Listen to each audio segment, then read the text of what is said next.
for it to even show up. All right.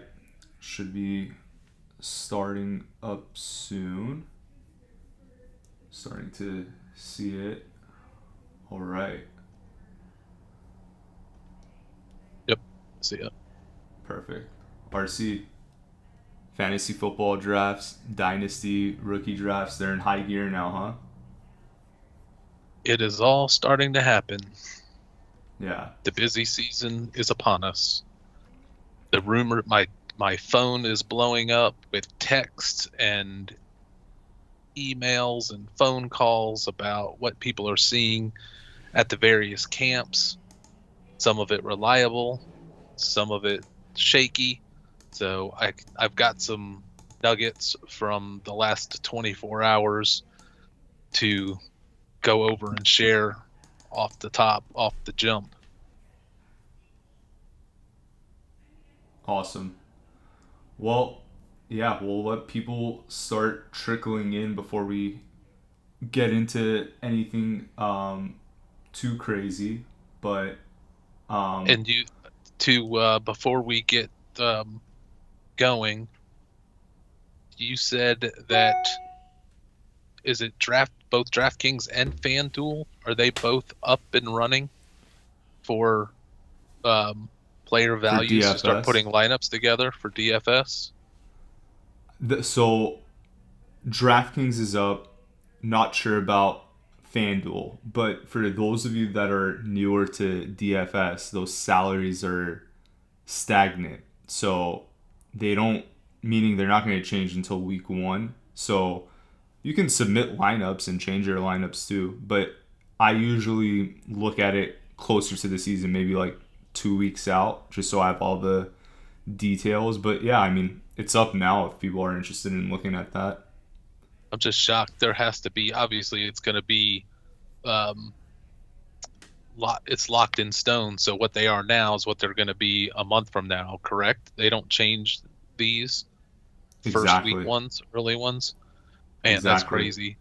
There's going to be some killer values, obviously, but you got plenty of time. We got plenty of time to vet those out and talk about them. We don't need to talk about them yet. I'm just so surprised they put them out there so soon. Yeah, because like there could be an injury, there could be Which is changes on the cool. I depth mean, chart. it makes some business sense that they're the first ones out there with them. Yeah. Um, it kind of you know what's funny too, like sometimes the salaries get released and there's an injury update in the middle of the week, and all of a sudden the you get like a killer value at like a certain running back, like right, like an RB2 getting slotted in for RB1 work. Like think about if Najee Harris just goes down in practice on Thursday, salaries are posted 2 days ago. Jalen Warren should be priced so much higher, but then everyone flocks to Warren, and some contrarian players tend to fade Warren in case he has a bad game. The whole pool will probably be on Warren. So then, like, it's sort of different. You have to have a different mindset on cash games versus like GPP. So those are the interesting stuff that we'll go through during the season for sure. I was looking back through my notes. You know what I made a killing at in week one was the prop bets, especially players to score a touchdown at the high odds. I had such a great week one last year doing that. Then once everybody gets to digest week one, the odds all change. They start catching up to our sleepers. But that first week, I'm allocating a pretty good amount of money when they start posting those prop bets up for week one. They can't get out there fast enough for me to take advantage of. But we'll get into all of that with shows coming up. Yeah. RC, let's get into our first topic of tonight. I think you All want right, to let's start in roll. Vegas. Um, Yes.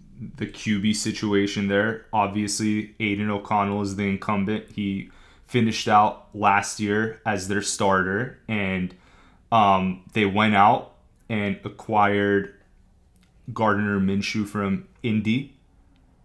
A lot of people are kind of watching that training camp battle closely, but I know from previous conversations with you, You have a slight lean in a direction. I don't know how strong it is, so I'm going to say slight. What's going on there? Any updates with that QB battle? If I gave you a meter that was 0 to 100 and you had to set it 50-50, 75-24, whatever way you wanted to set it, who do you think the starting quarterback is going to be? But then where would you set that meter as your confidence level for whatever reason? Whether it's because what you heard me say or gut feeling or whatever, where would you set the Raiders quarterback meter at? I would say that I think Aiden O'Connell's starting, but I don't think he has a very long leash. And the reason why I think he's starting, besides conversations with you, is that Devontae Adams went out and supported that publicly as well. And if wide receiver and player on offense is pushing for O'Connell, I think that stays. So I don't really, and Pierce is a player coach, so he's going to listen to his star player. For that reason, like, I want to say I'll put a confidence ranking of 70%. I think Aiden O'Connell's getting that starting position week 1. Who would you guess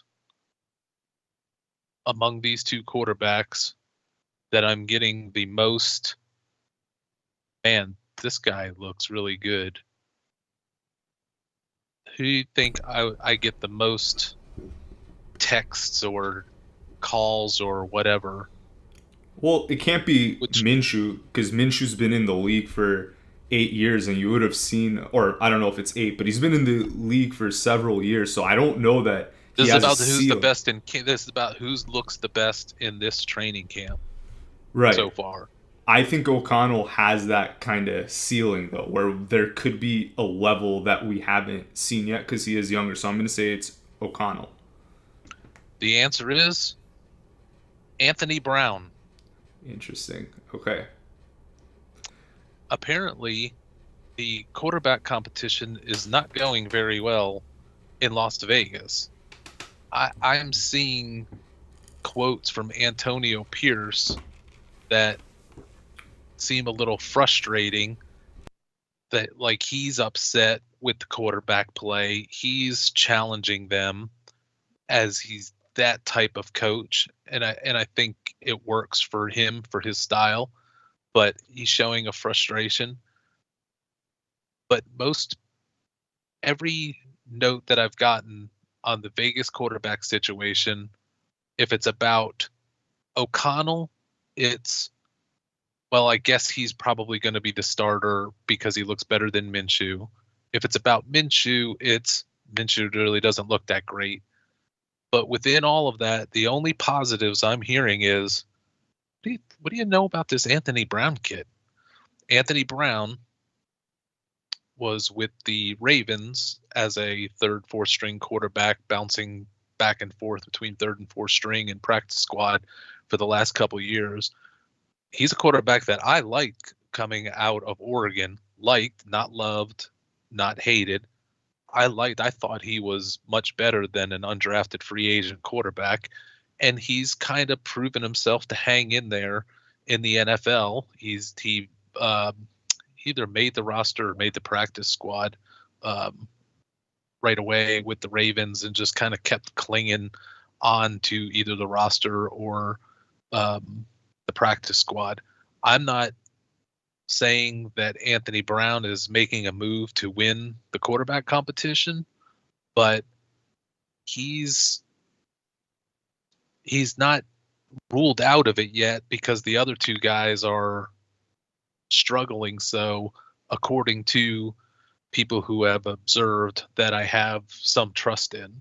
So just throwing out there, Anthony Brown is not dead in this competition. I don't know if that's, you're going to have to be in a deeper dynasty, deeper fantasy league to be rocking in a super flex or 2 quarterback league to go chasing that. But I thought that was an interesting tidbit that you don't see discussed out on the roto sites or the football news, because who cares about Anthony Brown? It's more, hey, the battle between O'Connell and Minshew, who's going to win it? Who do I think's going to win it?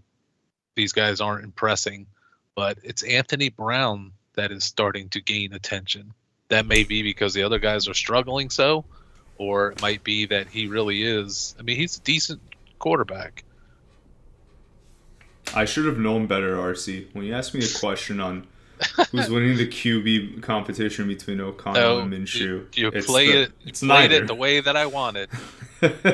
Well, it was my first at bat today, so swung and then missed. Now I think hopefully I'm gonna be a little quicker on my feet with future questions that you're gonna ask on this stream, RC. But let's go to the Steelers rookies. I think that's where you wanted to go next, and obviously the big headline today was Roman Wilson getting carted off during practice. It sounds like he's going to be fine. I saw a note that it's just week to week. He might have just tweaked his ankle, so avoided a big injury. But anything else you wanted to share on Wilson or other Steelers rookies?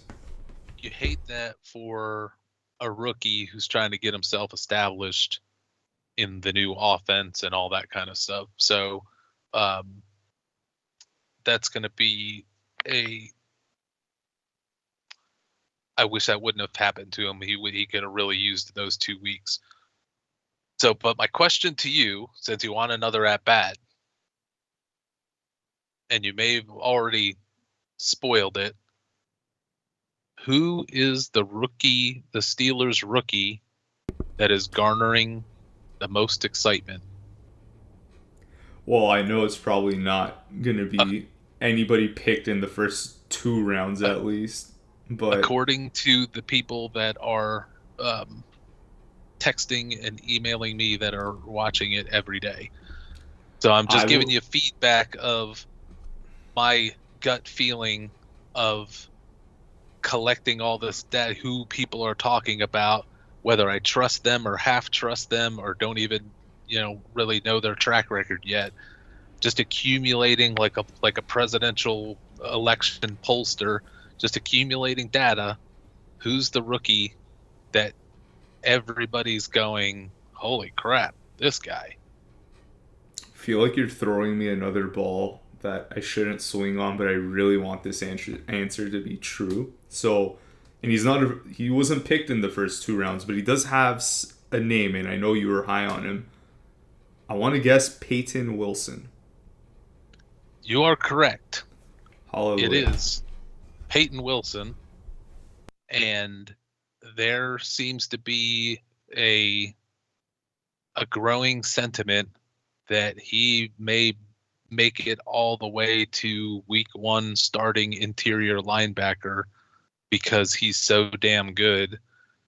They're not going to be able to keep him off the field. So, and I think they're on the depth chart, he's listed behind a Landon Roberts, who's a okay veteran presence, but they're really, I think, just by watching and I've seen some of his camp work, and it's like we knew he was that kind of athlete. He only fell in the draft because he has like no ACL or something in one of his knees. And he's had, I think, maybe multiple ACLs. I know he's had at least one. And he struggled with injuries and missed time in college, all except for last year when he was amazing last year.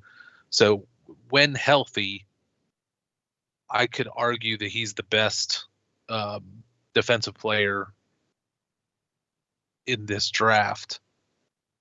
But the question is, how long will his knees hold up? But Roman Wilson was starting to get. Roman Wilson was like, I didn't ever hear anything about him until I think the second or third day of their practices. Then everybody started chirping about Roman Wilson, and I saw it in write-ups and reports online. So I was like, okay, that's good. I was waiting for that to happen because he is so good. But Calvin Austin is still working ahead of him in the pecking order. But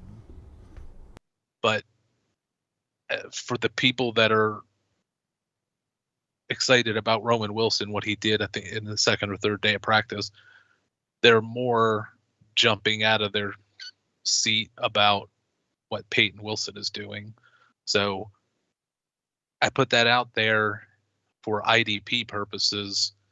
He may be starting week 1. And if he's starting week 1, I don't know that there's a better IDP that you could possess from the rookie class.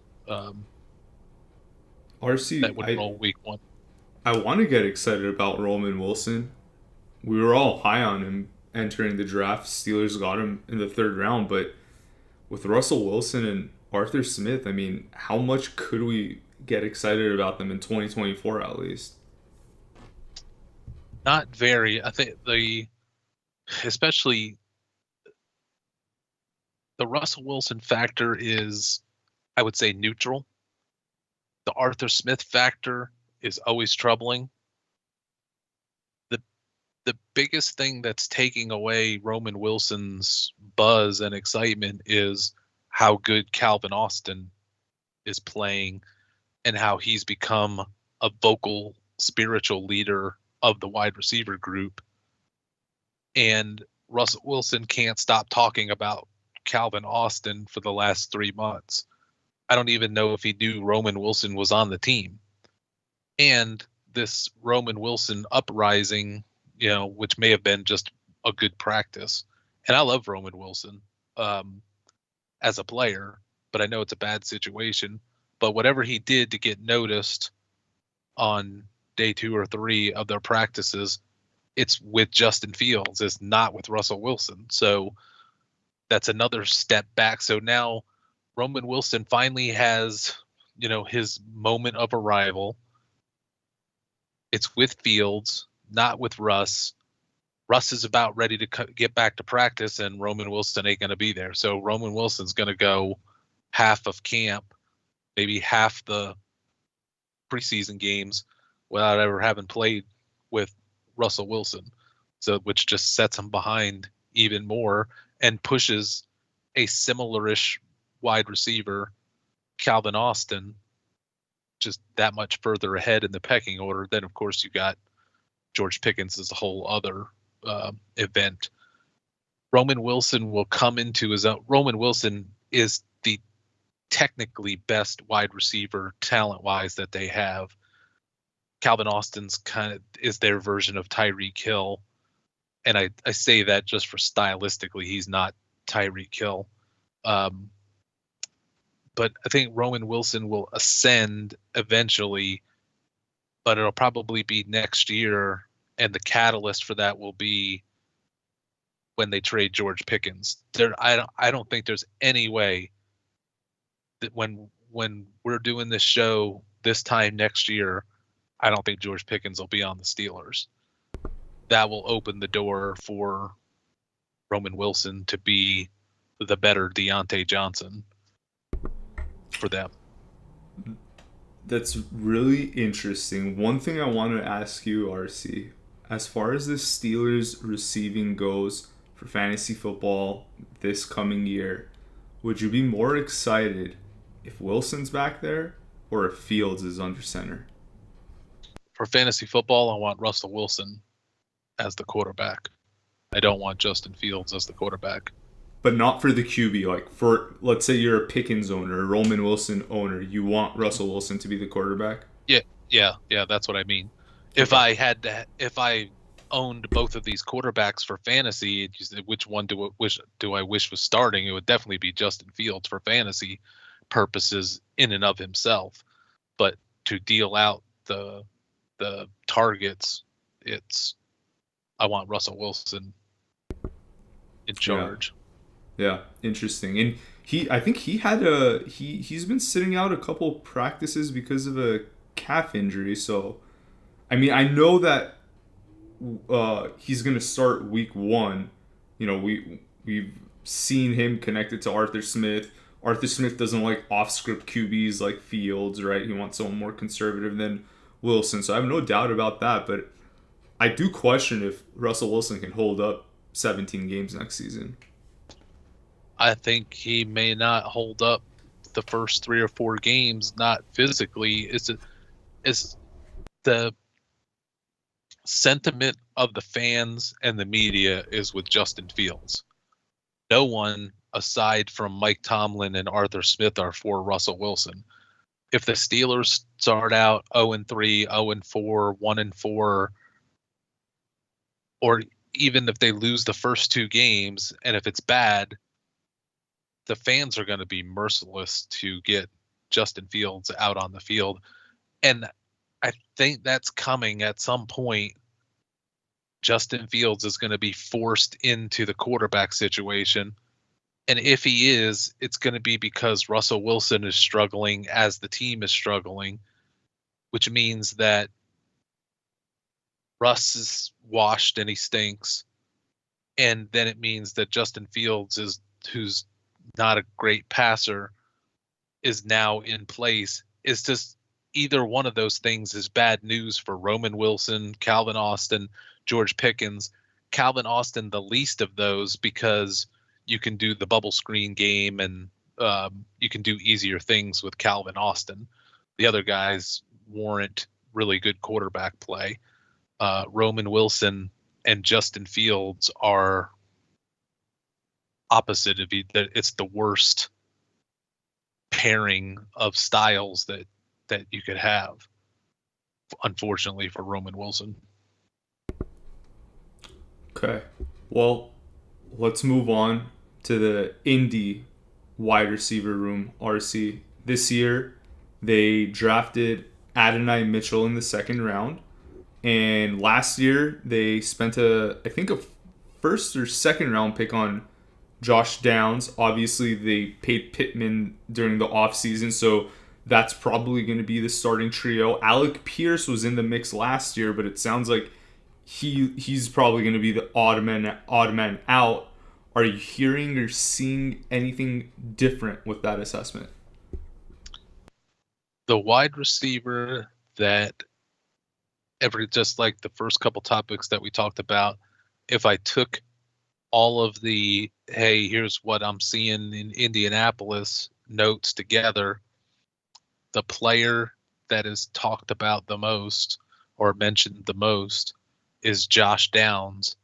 And I did a study of Anthony Richardson's entire 2023, which didn't take as long as a lot of other things because he only played 2.75 games when you look at it from a snaps perspective. But I watched every one of his plays to see what he was all about, how good of a passer he was. I already know he could run. Everybody knows he can run.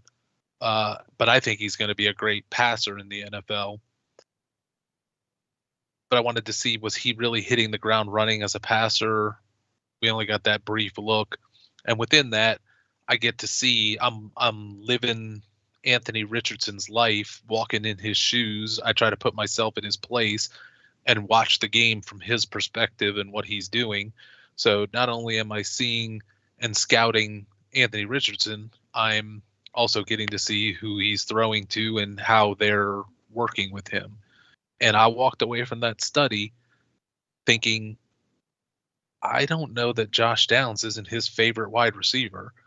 That's no slap against Michael Pittman. And I know the team fancies Pittman as the clear number one. And I think the assistant GM might have said the other day that their passing game is built around Michael Pittman, which I think they think is true and they want to be true. But I think that Josh Downs actually works better, his style in the slot and the way Anthony Richardson gets rid of the ball so quickly and so forcefully that it just works with Downs on those quick hitters, and Downs is running routes all over the place, where Pittman tends to be either going medium deep on the outside, or they're trying to set up bubble screens for him just to get him the ball if he's not getting touches. Where Downs, it's just a lot of quick hitters with him slanting across the middle or turning those out and going deep off of them. And Richardson seems to have a real vibe with Josh Downs. I know when they came in together, they worked out a lot together. They were throwing drills with each other in hotel parking lots before, when there wasn't practices. They were staying in the same either condo complex or hotel or wherever. Both being rookies, both coming in together. There's a connection with Josh Downs, and Josh Downs is when I scouted like Josh Downs and Marvin Mims, sometimes I get them confused in my head because they feel like the same player from college. But Josh Downs is the better of the two. Josh Downs is a more professional, technical wide receiver. Plus he has the physical gifts, where Marvin Mims seems to be all speed and hopefully I'll get open and somebody will throw it to me, where Downs is just working routes and finding cracks in zones and making moves, probably improvising, and is in tune with, Richardson seeing that and working with him. There was a stretch last year, I think starting about week 3, there was about a 7-game stretch where Downs was averaging 5+ catches a game as a rookie. And his targets RC were like double digits, I think, in that span. He was starting to get double-digit targets in games. Some of it with Richardson, some of it with Minshew. There was a point last year where I was saying, probably around weeks 5, 6, 7, I was going, Josh Downs is the receiver to own for the Colts. And that was with Minshew. Then Downs got hurt, like sprained ankle or knee or something, and he missed a game or tried to play through it. And his numbers tailed off after that with all Minshew. But there was a stretch where Downs was arguably doing what Tank Dell was doing for Houston minus the touchdowns. So I'm here to say, I'm not discounting Josh Downs as being the top target or near the top target as Pittman. And it's what makes me all along hesitate on Pittman for the price that he is. And I'm a huge fan of Michael Pittman's work. I just don't know that his style works with Richardson. And I don't think, and Richardson's not the type of quarterback, kind of like Jordan Love. They don't have the one guy that they're just going to keep throwing 20. This is not Stafford, Puka Nakua for the first 4 weeks when Cooper Kupp wasn't there, and they just throw him 27 targets in a game and he catches 19 passes. And we all marvel at his season-long numbers, but he had the bulk of those with no Cooper Kupp, and it was just like ridiculous target levels. Jordan Love, Anthony Richardson, and we'll probably find out CJ Stroud, when they've got the group of wide receivers they have, they're not going to just lean on one. There's not one guy that stands out. There will be a guy that stands out, but they won't have 12 targets a game. They won't have double-digit touchdowns. He's going to spread it, or he's going to throw, especially Anthony Richardson, he's going to throw to what's open, and he sees it in a blink, and he delivers it in a blink. And it works really well with Josh Downs and with the tight ends when they come off the line and run a seam route, or kind of go down the middle on a slant, fake blocking, and then sprinting out and getting past the linebacker. Richardson will eat you alive if he sees that open in front of him. Pittman is usually not in his purview in the middle. He has to look to the outside for Pittman and Pierce, and Richardson more looks at the middle of the field. He's not afraid at the middle of the field like most quarterbacks are.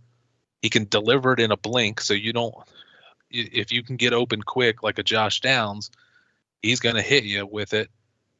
But if whatever it is not there, then Richardson's taken off. He's not typically going to his third read and finding Pittman, or just throwing everything to Pittman. His head is not staring at the side that Pittman is on when he drops back to pass.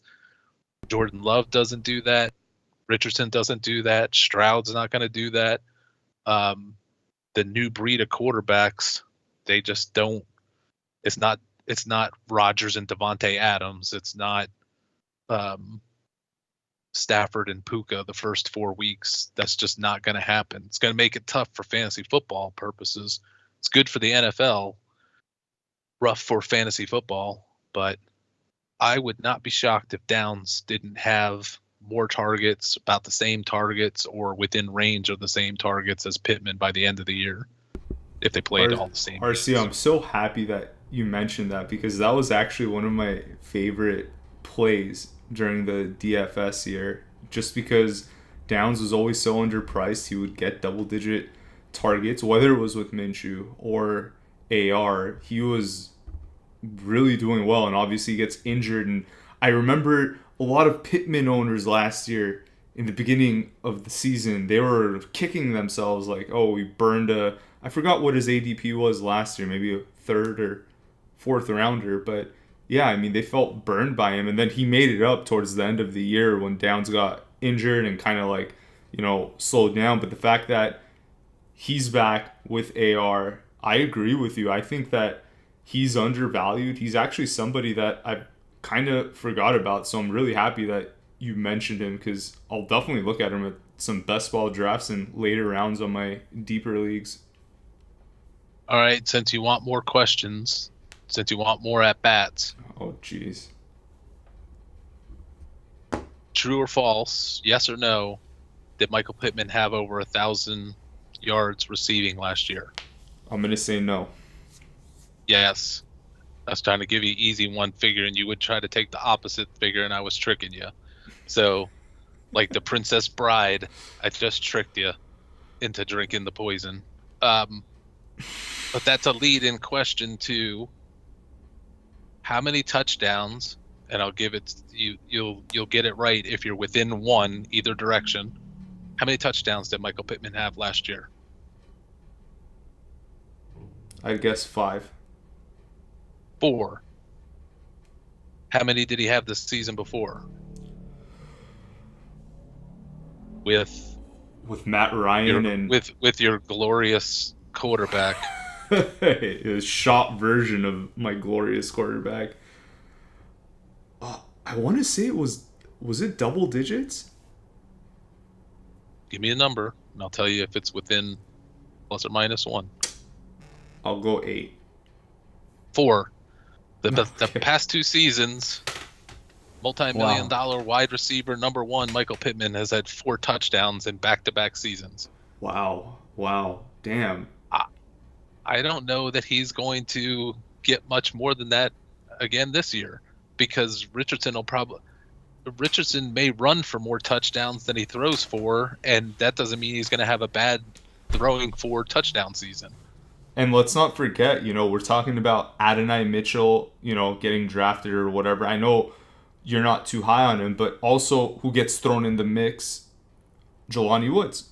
And he's going to steal looks away from Pittman as well.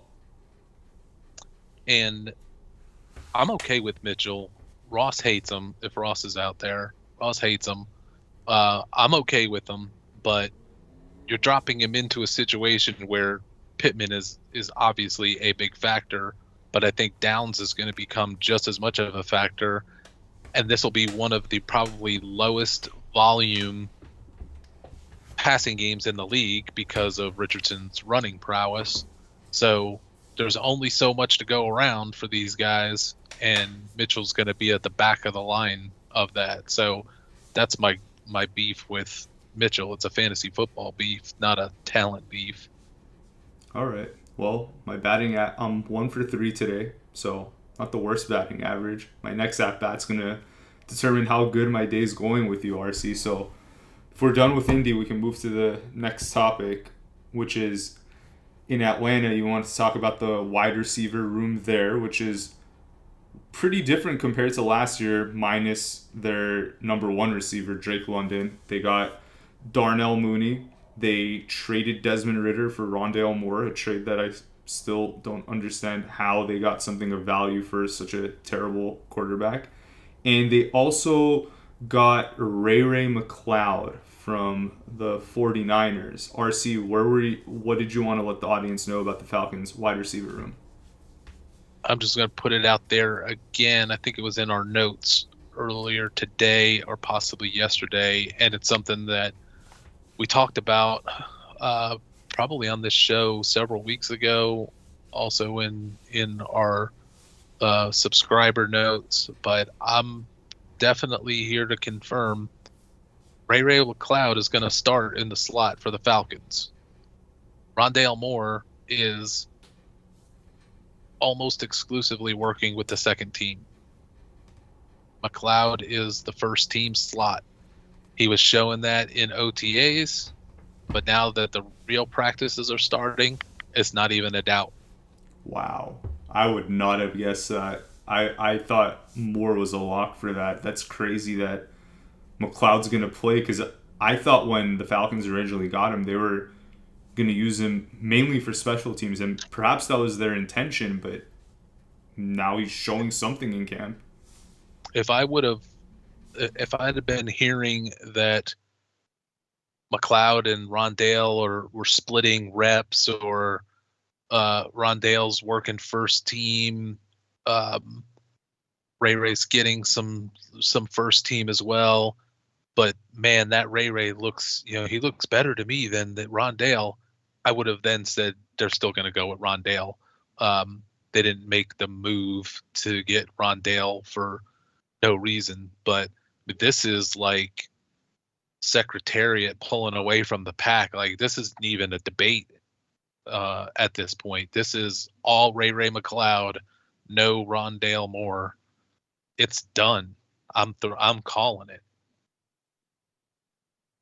What about Darnell Mooney, RC? I know that you were high on him as well. Do you still feel the same way, or do you think that he could fall out of the mix in Atlanta? I'm just gonna say this. They were caught colluding together to make sure that they were both on the same page to get with Atlanta together. They are both super strong Christians, so they have their faith as a foundation for their friendship.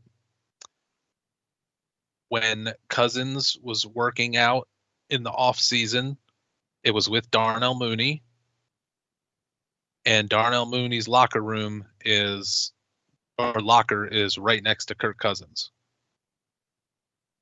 That's all I'm gonna say. And to me, when you just hearing that, RC makes me question, how is Drake London priced the way he is, right? I mean, he's going right after the elite wide receivers. He's usually like the second or third receiver picked after, Justin Jefferson comes off, CeeDee Lamb's off, obviously Chase is off, and then you get into that next tier. He's high up there. He's going in the mid to early second. So I feel like that's a little saturated for him when the passing attack, you have McLeod, you got Mooney, you have Pitts. There's a lot of mouths to feed on that offense. So Drake London has played 33 NFL games. How many career touchdowns does he have? Man, he played with some terrible quarterbacks, RC, but if I had to guess,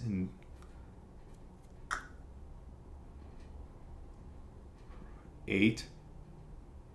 6. 2 Okay. last year. Wow. 2. Yeah. Not saying that he's bad. Yeah. I'm wondering if he's maybe not as good as they thought and as everybody thinks. I know he's good, but he was drafted to be great. He was the first receiver taken off the board that year. I think he was drafted over Pickens, if I'm not mistaken. So I would argue that they play different styles, but I might argue that Darnell Mooney's a better all-around wide receiver than London is.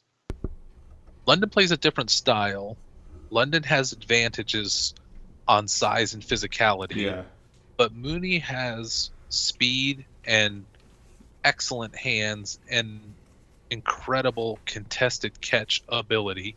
He's played with crappy quarterbacks too and has put up better seasons than London has with his crappy quarterbacks. You got Mooney super close with the new quarterback. I never hear Drake London stories close to Kirk Cousins, and I think that type of stuff matters. Then you throw Kyle Pitts into the mix, and I just don't know how you can spend a second. the ADP money on London in this situation. And it's not a London issue. London's fine. I'm not radically for or against Drake London as a talent, but like with the Colts situation, like with a lot of situations, there's so much talent hitting the NFL. These guys are getting choked out from getting, being the Garrett Wilson or the Justin Jefferson or the whoever that's going to get double-digit targets every game because the rest of their receiving group stinks. / they've got this great connection with their quarterback like Amon-Ra, Tyreek and Tua. So London is not head and shoulders talent-wise to me above Pitts or Mooney, and now you got them needing and wanting targets as well. It's going to be great for Kirk Cousins. It's going to be hard to figure out for fantasy. Then when you look at London going, second roundish, and then you look at Mooney going at the end of drafts, Mooney to me is the way better value. That's the huge value. I mean, you can literally get him in the last round. One thing I want to ask you, RC, is when I think of London, and I'm not saying they're equivalent, I see his ceiling as somebody like a Mike Evans, right? Like if everything goes well and he blossoms into the player, reaches his max potential, you're getting a Mike Evans. What would be the comparison for Mooney? If Mooney just hits the gates running, he becomes the best receiver he can be. Like what's Mooney's ceiling? What kind of receiver could he be if we had to comp him to someone that's been in the league before and successful? That is a great question. Let me look. Let me cheat, get some names. And your haters are totally gonna clip this and say RC says that Mooney is like X player. So just and that's fine. They could have clips of that for the last 4 years. I would say if I could have, just looking at physically similar wide receivers, just to give comparisons, I'd say that Mooney is right there with Chris Olave. Probably I would rather have Mooney from an NFL standpoint. I might just be being obstinate, trying to be a Mooney backer. But Chris Olave, he's a way better Jordan Addison. Mooney is. Those are the kind of guys I would compare him to. He has some Tank Dell in him. I don't know if they're going to use him in a similar manner, but he's also played with totally garbage quarterback. He's been buried in Chicago for multiple years with their carousel of quarterbacks, and I think it was his second season that Mooney had a 1,000-yard season. I think so. I don't remember the quarterback. What was it? Fields? No. Mooney had an 81 catch 1,055 yards and 4 touchdowns season in 2021, which is better than any season Drake London has had in the NFL, but also with just as bad a quarterbacks. His quarterbacks then were rookie disaster season Justin Fields and dying Andy Dalton. Dying because of the Chicago coaching staff. And he was the leading receiver, had a 1,000-yard season with 4 touchdowns on a team that was hard pressed to threw for more interceptions than touchdowns for the season, I believe. So that's the guy that suddenly joined the team who's put up similar to better numbers than Drake London has with his bad quarterbacks and offensive coordinator situation. So to just assume London is going to get 10, 11, 12 targets a game while Mooney gets 4, 5, and 6, I don't think so. And it's just crazy. Like you look at Mooney's past, so he's had on paper, like, who's had the best season to date? Mooney. And he's going last, and Drake London's going in the second.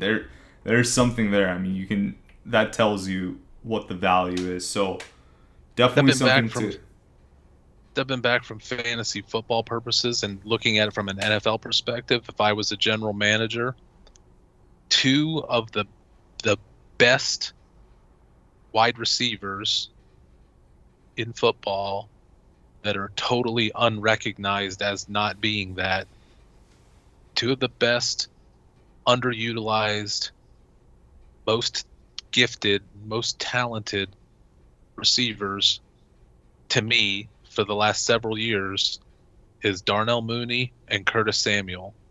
They were both free agents this year. A team could have totally transformed their entire wide receiver situation if they needed to by getting both of those guys in free agency. And they both went for a reasonable amount of reasonable but pretty good, and in good spots, but reasonable contracts. In good and spots, both landed in great spots. They both had bad QBs their whole career, right? Who was Curtis Samuel's best QB in Washington? His best was probably Taylor Heineke. Both of where they landed. So with that, and I think the contracts that they got were similar as well.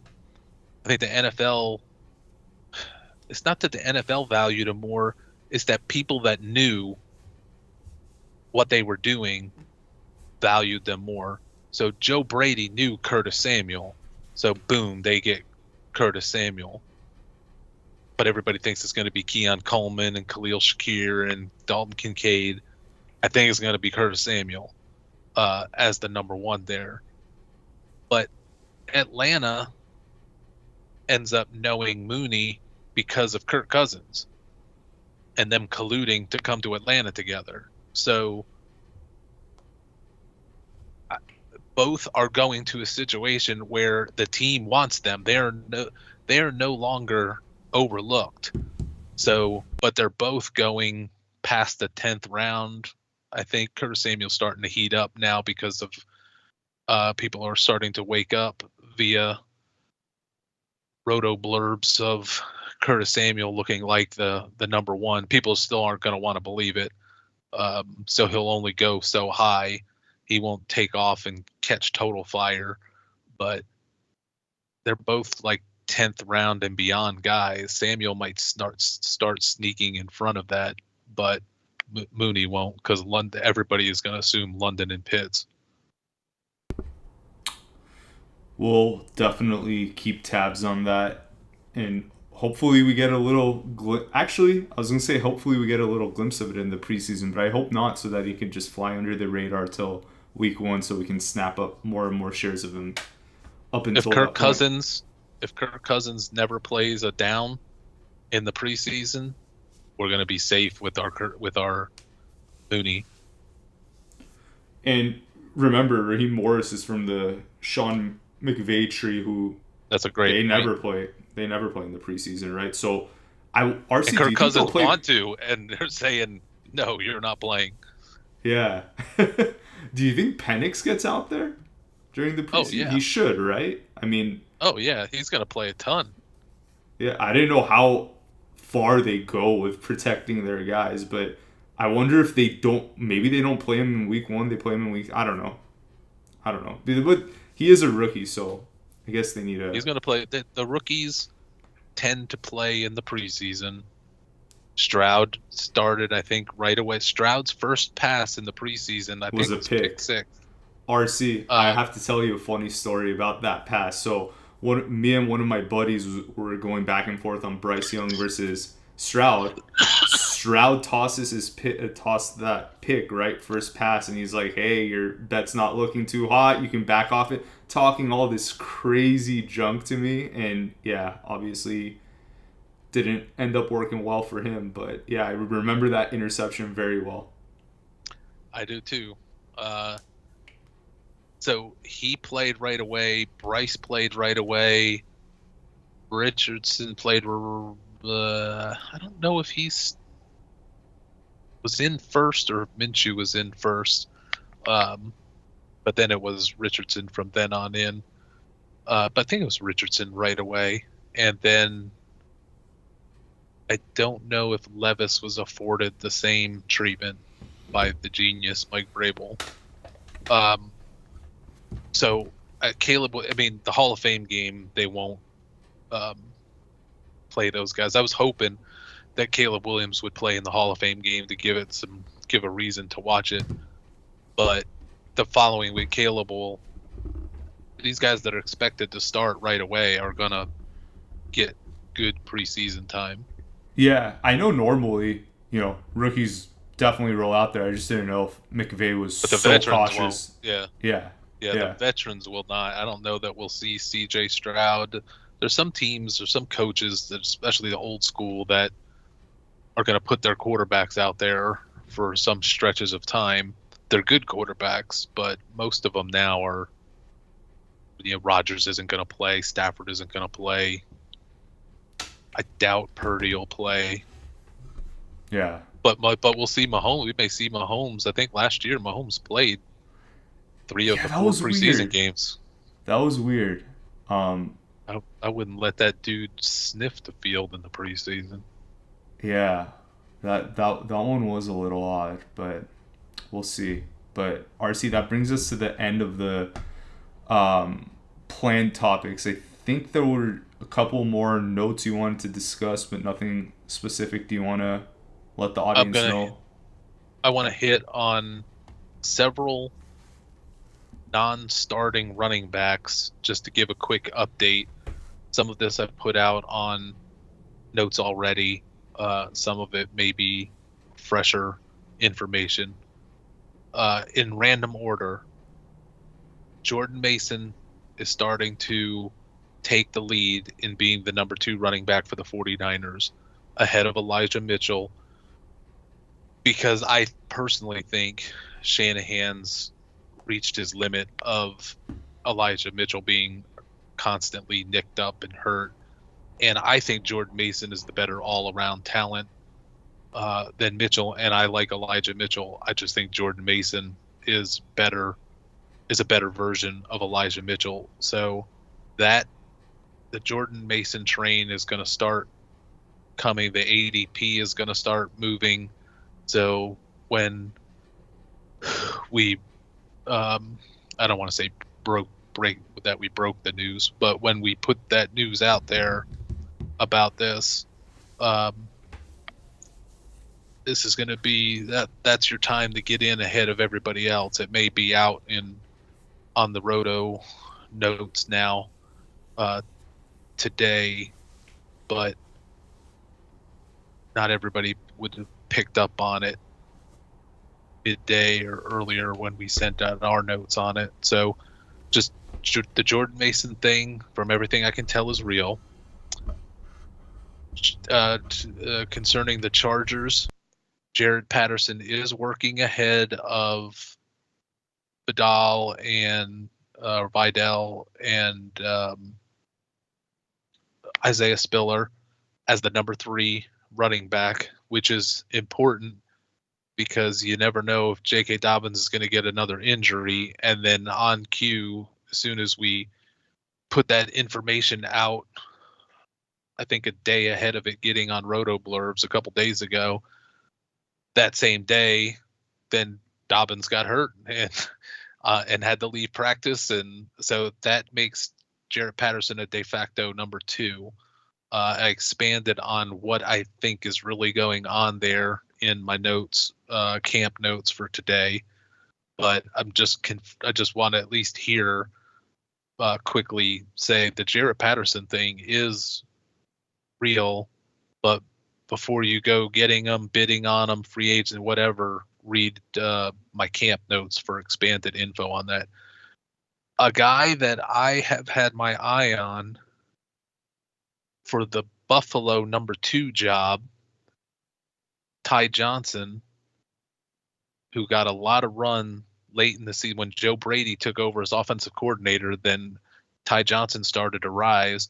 And if you look at the touches that he got late in the season and in their playoff game, he got Leonard Fournette was set inactive. Latavius Murray played very sparingly.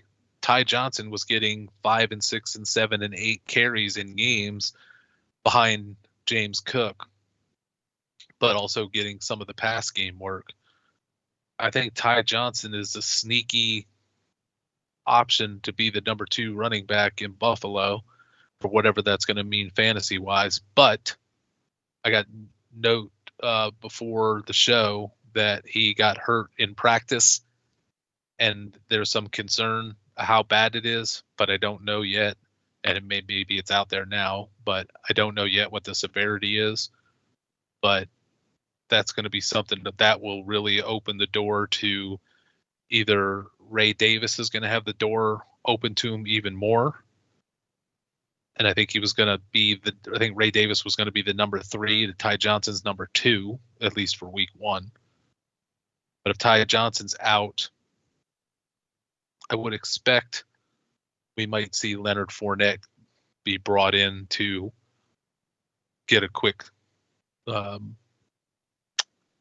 look to see what condition he's in before they sign him, but that they'll be forced to sign him because if Ty Johnson's like got the worst case scenario, hopefully it's just like a 1-week sprain or something like that. But even if he's got the 1 or 2 week out sprain situation, this is going to have him lose some ground to the other guys behind him in the pecking order to get that number 2 job behind James Cook.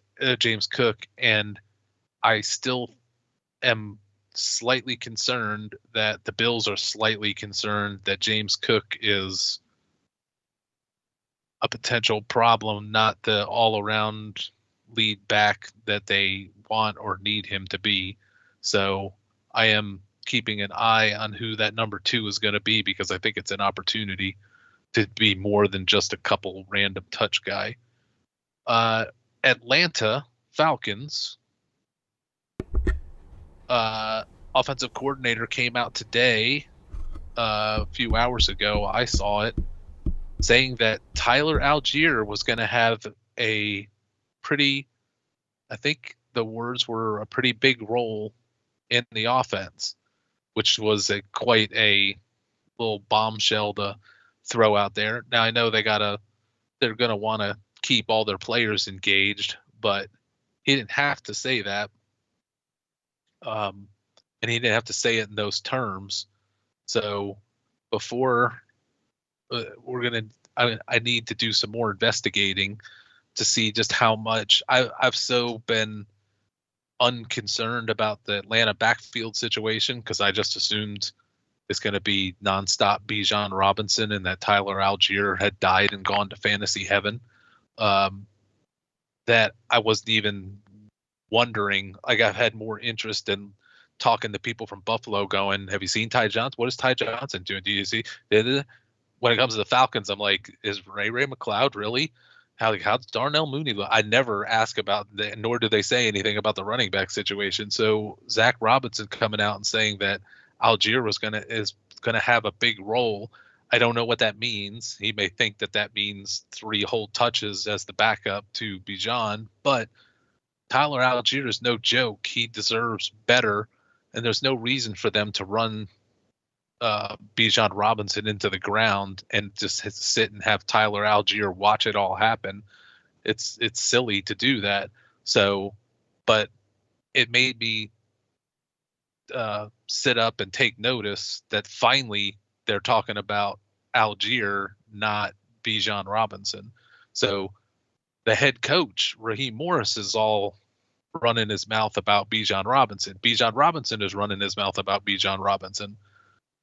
Zach Robinson, the offensive coordinator, is now saying Algier is going to have a nice role or a big role. So what that means, we'll see. But it's now back on my radar, and I got to find out some more on what the touch distribution or how much Algier is really getting in practices. The Chase Brown thing, I'm still trying to get a feel for what is going on with all of these reports that at first the report was he's getting work with the first team, like that was some type of breaking news. Like, of course he's going to work with the first team. He's a first team co-running back with Zach Moss. He's not the Tyler Algier to Bijan Robinson. Moss and Brown are on a 50-50 footing. Zach Moss has said as much a couple months ago.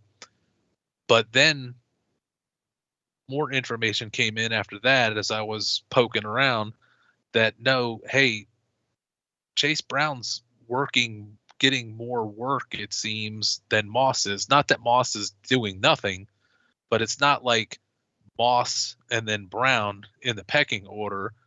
It's more 50-50 / tilted to Chase Brown a little bit. And the reason that gets my attention is I would think that Moss would get more work because he's new to the team and new to everything more than Brown, and Moss is the veteran. And I just thought it would be 55-45 or 51-49 in favor of Moss, but apparently it is more a tilt to Chase Brown as the one getting the most work, first team work. But the two of them are the first team. They're co-running backs. And then I'm sure everybody saw it yesterday. I was trying to get it out as fast as I got the information. So we were maybe 24 hours ahead of most of the fantasy sites on what Stephen Jones said about Royce Freeman yesterday. So if you didn't see that, I got all kinds of notes and stuff and alerts that went out on that. Just for anybody new, we've got the Fantasy Football Metrics app. It's free. It's an okay app. I would have designed it differently, but working with designers on apps makes me want to pull the remainder of my hair out, and I don't have that much left to pull out. So we got the best that we could do, but my priority with the app was to have a notification set up so when I get information ahead of the world, and then the world's gonna get it and everybody's gonna act on it. If I can get it ahead by 5 minutes or 5 hours, I put out an app notification on it. So especially for the season, I mean, and we're basically in the season now, you would be wise to have the free FFM app and to have notifications set so that every time I post something or update the rankings or something or something moves, or especially in season when I get juicy information, I'll put it out via an app alert so that you guys can be the fastest fingers to go out there and claim a Royce Freeman or whatever if you're able to. If it's fastest clicker in the West gets the player. If you got open waivers like that, it's meaningful. So just a pitch for that app. It's free, and it's not your username and password from the FFM site. It's a kind of a separate brain. So You set if you've never been on it before, you set it up like you're a new person. You can use you could set it up with your same FFM website credentials, but it does not know you. So if you try to put in your credentials without signing up first, if you try to sign in, it's gonna not know you. You want to, if you're first timer to it, sign up and use whatever credentials that you want, same ones as you use for the website, and then you're good to go from there. But just make sure you have notifications enabled so that you'll get those pop-ups whenever I get them and send them out. Good to know, RC. Definitely that app helps me out too, getting your alerts and everything. So highly recommend that. Should we jump into the chat, or was there anything else you want to discuss? Okay. That was it. Pulling it up now. I'm having a little trouble connecting to it. Okay. So first, I can read it if you need to. No, I got it finally. Okay. William Newcomb, Roman Wilson sighting, resurgence, and then hurt. Fingers crossed for the dude this season. It sounds like it's not too serious, but obviously we won't know until maybe later today or tomorrow. But initial indications seem like he's going to be okay. It might be ominous. I don't know if you heard that thunder explode in the background, but you said hopefully it's not too damning, and then all of a sudden there was a thunderbolt that shook my office. Yeah, that's me speaking too soon, so I'll shut up about it. Hopefully he's fine. Tom Finn 2018. I blew it on Peyton Wilson, though he would have been there at at the 7th pick in the 3rd round in my league, but thought he would be there at the 7th pick in the 3rd round in my league, but got sniped at with the 6th pick, so he got taken right before him. I ended up with Luke McCaffrey instead, which wasn't a bad consolation prize. I agree, but I honestly don't know how to value IDP versus IDP rookies versus someone like Luke McCaffrey. RC, what do you think? And he's typically not highly rated because he was taken so far back in the draft. So I'm surprised, and I would wonder if that means that there's someone else in your league that also seems to get a lot of the players that you like and we like. So that's, unless it's a rabid Steelers fan, that's that kind of blows me away that he was taken up that highly, but that's going on limited info of everything. Yeah. Okay, William Newcomb. Any Luke McCaffrey vibes to report on? Trying to mentally will that into existence. Are the Rams deploying? And then I guess second question: are the Rams deploying some NFL good and fantasy gross timeshare? I have gotten no info, good or bad, on Luke McCaffrey from training camp so far. I see a lot of Jahan Dotson's the big sleeper for a lot of fantasy analysts that are waking up, that are still indentured servants to players that were drafted in the 1st round in their life. So everybody thinks Jahan Dotson's going to be a turnaround story, and Bryce Young's going to be a turnaround story, and Quentin Johnston's going to be a turnaround story, but they're like a bad stock that you just have to sell it and cut your losses. But we're in the final year of wishful thinking on Jahan Dotson. Other than that, I'm not seeing anything besides Zach Ertz looks pretty good. I've not seen anything good or bad on McCaffrey from the practices so far. Really, the two things that I keep hearing from Washington, well, I'll give you 3. Everyone's impressed with Austin Eckler, and I know that he's going to take over that backfield, whether that means 60-40 or whatever. Everybody thinks he's going to be the satellite back and Brian Robinson's going to be the lead. When you have Austin Eckler, and if he's in his good physical state, he is not taking a back seat to Brian blanking Robinson. And Brian Robinson's fine, but when you have Austin Eckler, you are and he's still somewhat in his prime, you are not making him the 70-30 part of a split with Brian Robinson. You're just not, especially when the running back coach is someone you're super close to and why you went to play for the team to begin with. And it's Austin Eckler. We're one season removed from him scoring 20 touchdowns. Drake London won't have 20 touchdowns for his entire career. Austin Eckler just had it 2 years ago. Unnecessary shot, RC. I was going to say Pittman, but I wanted to bring the Falcon low blow into play. And apparently more Washington news off the grid. The second most thing that I hear is how good Emmanuel Forbes, the first round corner, last year looks. Super skinny dude last year, but put on 17 pounds of mostly muscle. Looks a lot physically better.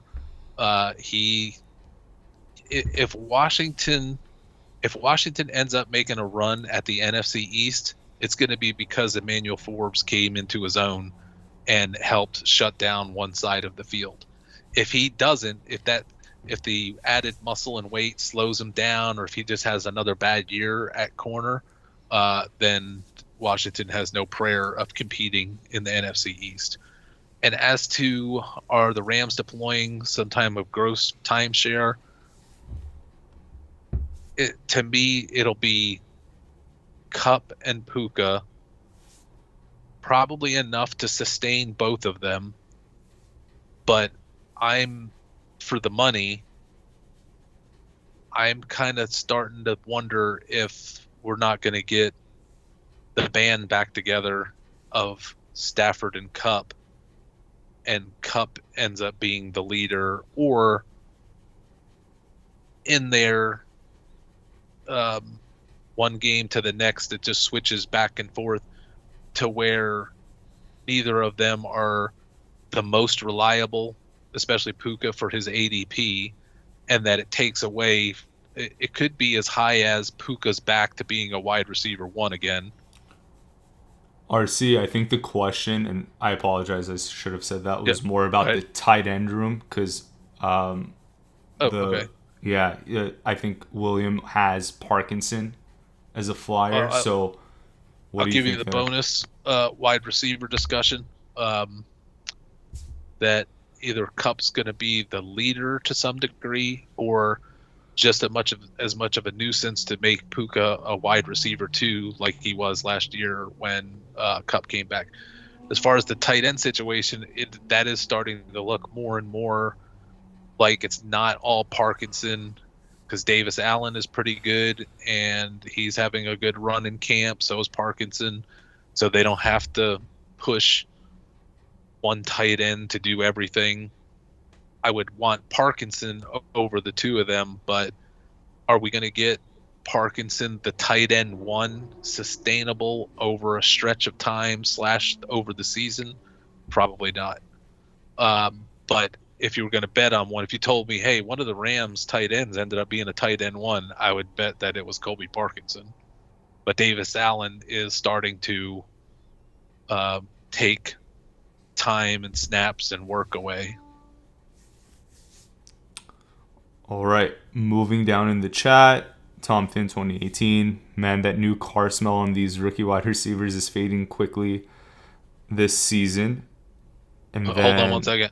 Yeah. You want to talk about new car smell fading away? Does anybody give a crap about any of the rookie wide receivers from last year? Oh. No one ever asked me anything about Zay Flowers, Jordan Addison, JSN. And yeah, that's what I was trying to search my memory banks for. And JSN, not one. No one is telling me or talking about or asking about those guys. I see for the fantasy analysts that just woke up that are still engaged in their fantasy baseball leagues, and now they're just starting to dabble back into football. They gravitate towards all the former first round picks, so they're all into this is going to be the comeback for Addison, JSN, and Quentin Johnson and Zay Flat. But the smart players, the my trusted observer, I don't hear anything. I don't hear a peep about any of those guys. I will say, you mentioned JSN. There is a rookie from last year, wide receiver, that I do get asked about from Seattle, but it's Jake Bobo, and people telling me, like, how is this guy not starting? Like, this guy's better than JSN. And that may be no slight to JSN, but it's like they're look, I saw it last year, they saw it last year, and they're seeing it again this preseason. Jake Bobo is better than Jackson Smith and Jigba. You can clip that and put it out on the thing. Nobody's going to care. And I'm sure, just like with Marvin Harrison, if I don't think Marvin Harrison's going to be anywhere near as good as what people think, but that doesn't mean that they can't be good for fantasy, because JSN's going to start, because it's embarrassing if he doesn't, and he plays a different position than Jake Bobo does. But I'm obviously I would take JSN for fantasy, but if we're just barstool talking about who is a more talented receiver, I think it's Jake Bobo ahead of. I think I'd rather have Jake Bobo than Addison, who we talked about, definitely over Quentin Johnston, definitely over Jordan Addison, because Jordan Addison's about one more moving vehicle violation away from not having from getting suspended. Yeah. But Zay Flowers is good. I'm not a big Rashid Rice guy, but I acknowledge he's in a great situation. So if they're going to keep throwing him those wide receiver screens that look like tight end screens and hitting him on quick slants and just letting him catch it and do stuff, it's not pretty. It's not what I like to see in a wide receiver, but it's working. He's in the right spot. If he was Rashid Rice of the Las Vegas Raiders right now with their current depth chart, we wouldn't even know who the hell he is.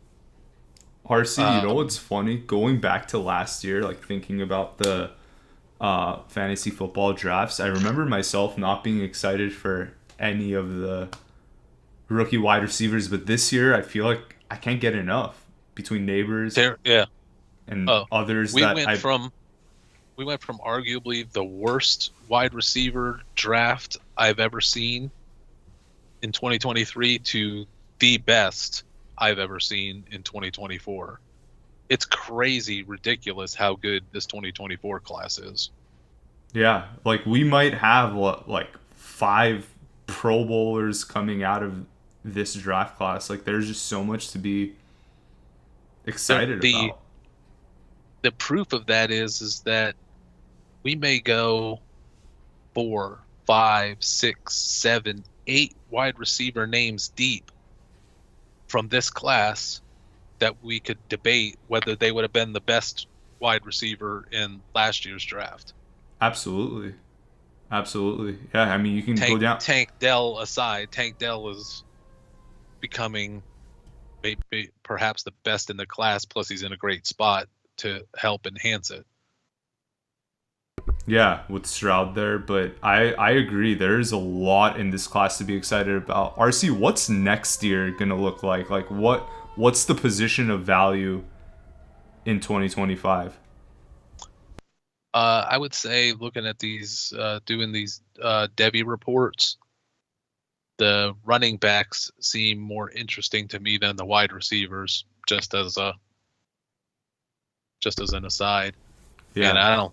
The quarterback. This looks like the worse than Kenny Pickett year for quarterbacks. But that's a big statement. They could. There's a couple guys that could emerge out of it and change that thinking. I see some talent, but there's no like, oh my goodness, you got to see this guy. Yeah. But I mean, they have bigger names though than Pickett, right? Like you look at Carson Beck, you look at Shadur Sanders, like. These guys have the names to be a top 10 pick if they have Yep. decent seasons. But I don't think they're going to be. And I think both of those guys, I know Sanders for sure, checked in on their draft stock, and the NFL advisory committee said they were both second rounders. This year, or is that checking your draft stock for 2025? I think that's just in general. I don't know that they put a year on it. I just think they look at the talent and look at the everything and try to give them a gauge, which I'm not saying that they're right. They're probably more wrong than right. But I would have figured they would have said those guys are first rounders. They are not saying those guys. I know Sanders got second round grades from the NFL advisory. So supposedly, I shouldn't say I know, supposedly. RC, I told you that I started a Dynasty league recently, and I couldn't get enough of those wide receivers, especially in the later rounds. And I even had like one of my buddies text me saying like, "Hey, would you, like, how are you like so comfortable taking all of these guys and like trusting them so much?" And I'm like, because I went like maybe like 6 or 7 receivers deep. Granted, I took And then over you an told them orphan. all about the website and spread the good cheer and helped raise revenues. Well, they know where to find our content, RC. I'm pretty close to Okay. everybody in that league, so I'm. Okay. But to the All right. extent they listen and don't think we're crazy or I'm crazy, that remains to be seen. Maybe my performance in that league will draw more attention to the site. But I guess You're doing Dynasty for the first time. I can tell you, and there's probably, for looking at the names of who's on live with us, they can attest when you're in a Dynasty league for a couple years and you're using our scouting, people are going to be scared to death to trade with you in about 2 to 3 to 4 years. And when you pick up somebody, when you drop somebody, it's going to be like old Bill Belichick. When you drop them, there's going to be a feeding frenzy to come and get them. So you have to think about who you want to pick up in season and who you want to drop, because maybe you don't really want to drop that person, but you really need this other thing. So you're like, maybe if I drop them, they'll still hang out. No, you drop them, and there's a feeding frenzy to go after them and pick them up. Like you must know something. That's the ultimate respect. I don't know when you'll win your first title, all that kind of stuff. I'm not guaranteeing like the fantasy sites with their advertising of how you're going to dominate the league and all that type of stuff. It's hard to get to the end to win the title, no matter how great your team is. But I will guarantee this: people will be scared to death of you in 3 or 4 years when you're making moves, and they're going to respect you more than ESPN websites and everything else, and saying, where did he get that info from? Fortunately, they know where you're at. Most people are tight-lipped and won't even give up the information when they're. I've got couples that I always think back to the people who are couples that play fantasy football, and the one spouse of the other trying to keep the website's information away from oh my goodness, their other partner or spouse. So they have to make sure to sign out and delete out of a shared iPad or a shared computer. Don't let them use their phone during the phone. I mean, it is when I hear stuff like that, it's like that's the stuff that warms my heart, is that there's civil war breaking out in people's homes over trying to keep the information away from their spouse. So I know most people are not sharing it with their league mates. Yeah. If you kindly all would, I could retire. But instead, I've got the opposite. Yeah, they have to keep their ace up their sleeve. I personally, RC, I don't care if people have access to your account. I mean, I want you to blow up, so I'm very open about what I do. But I appreciate that, and you know what the weird thing is that a lot of people will stumble across the information. They'll find out, where somebody's getting their information from, and it'll freak the person out that had it discovered. But most people, let's say if 100 people stumble over the website or hear me on XM radio or whatever, which is rare that I'm on XM radio anymore, but not uncommon people, though. You've been on it twice this year, haven't you? Yeah, I've been on it twice this year. I used to be on it more, but so when I get a little bit of that exposure, and for every 100 people that go, oh, that's weird, that person's saying stuff I've never heard before, let me go check out their site.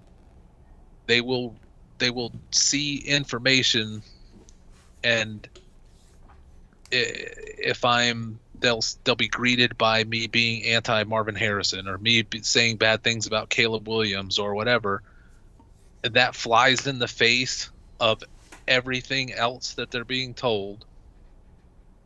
90 out of 100, 95 out of 100 people will just walk away at the first sight of something that radical. And even if I say something that goes right, like the famous Rachaad White of last year, I will not. The psychology of all this is, I will not get the credit for that from people, because it wasn't supposed to happen. The mainstream has still not embraced Rachaad White. They're embracing Bucky Irving. So their thought is, it was lucky last year. It's not good now. It's not going to be right. But it was just luck. It was a lucky call last year. So no credit for that. If it would have went wrong, I'd have been crucified. Those people will never check out the website ever again, because my one shot to them went wrong. So when they come out and they see something bad about Marvin Harrison or whoever their idols are, and if I'm tackling them before the season, before things even happen, to them, that's just as good as already being wrong. It's already a wrong prediction. So I can't possibly be right, and I can't possibly know what I'm talking about. Plus, people go, I've never heard of you, so why should I trust you?